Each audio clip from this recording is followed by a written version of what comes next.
Magandang hapon mga kabay. So meron pa akong hindi approve mga kabay. Estimate pa lang.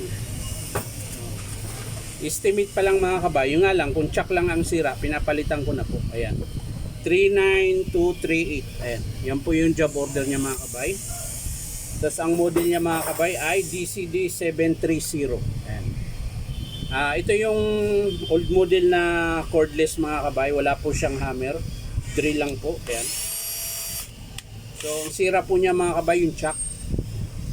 So, kakalasin po natin mga kabay.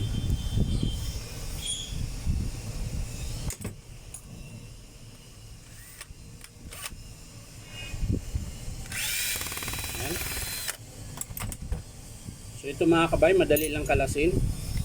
Hindi ko lang alam yung chuck kung madali ba. Parang ayaw na rin. Ayaw na umipit yung chuck. Sana kaya pa niyang humigpit para yun, kaya pa. Para pagpalo natin, kapit na kapit.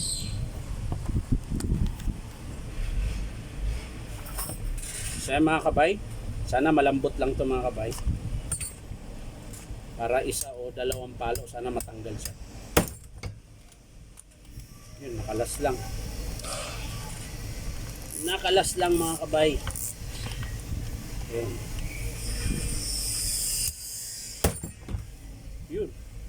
Buti malambot lang mga kabay. Ayan.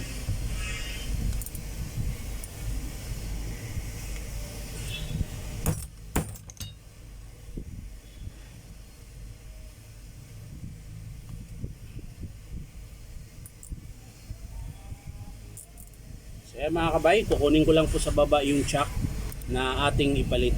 So ito na mga kabay yung bagong chuck. Ayan. Plastic po. Ayan.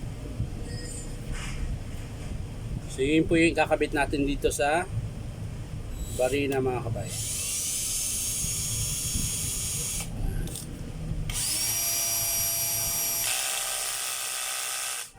Kahit naman ganyan mga kabay, ihigpit na yan eh.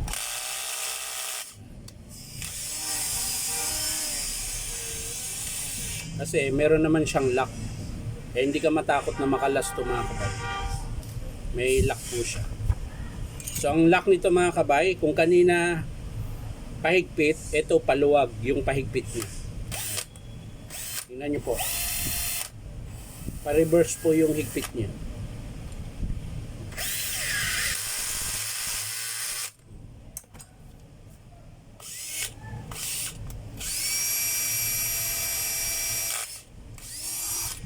Try natin drill mga kabay.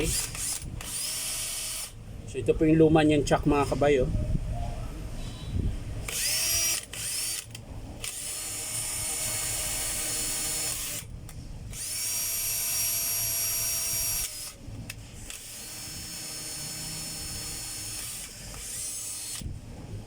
So yan lang mga kabay, bali chuck lang po ang pinalitan natin dito sa cordless na cordless drill lang po siya mga kabay. Wala po siyang hammer. So yan lang mga kabay. Maraming salamat sa panonood at pa-like and share na rin po. At syempre subscribe niyo po ito aking YouTube account na Inom Tabay. So maraming salamat mga kabay. Bye bye.